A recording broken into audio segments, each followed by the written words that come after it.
If it had been the other way around, you wouldn't see all these white folks across the internet.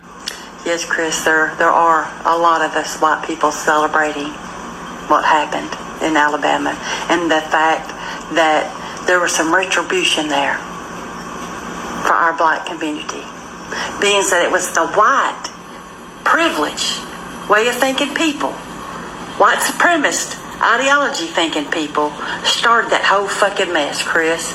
So yeah, I think it's fucking funny that people got bopped on the head with a chair and what have you. They were jumping in the river to get away, you know, or some got tossed out there in the river and got baptized real quick. Chris, you know, every day, Chris, I have to look at the news feeds and stuff, and I do a lot of reading, and every day a white person is attacking black people every fucking day.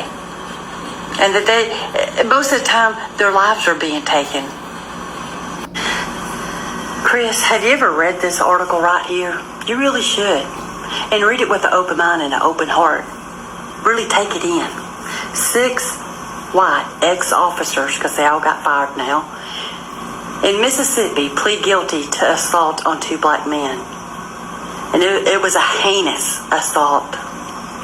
From sexual assault to one cop putting a gun into one of the victims' mouths and pulling the trigger. Really, Chris, you ought to go read it. Chris, this is a really good one for you to read too. Woman who drove into children gets 25 years for hate crime.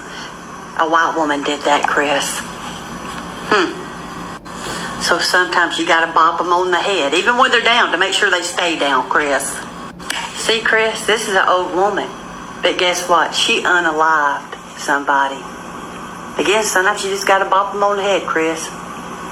White Florida woman who shot black neighbor called kids racial slurs, cops say. Now, Chris, you're really going to love these right here because, you know, this white supremacist took many people's lives.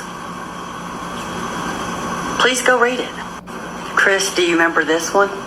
Buffalo shooting gunman drove 200 miles out of his way for a pure evil hate crime. That's where he killed 10 innocent black people and wounded 3 more. Have you ever seen this story, Chris? Black woman attacked by 4 white men wielding lighter fluid, taunting with racial slurs. They doused her down with lighter fluid as she sat in her car, and then they threw the match in on her, Chris. So yes, Chris, a lot of us white people are celebrating with our black community for that little bit of retribution they got the other day.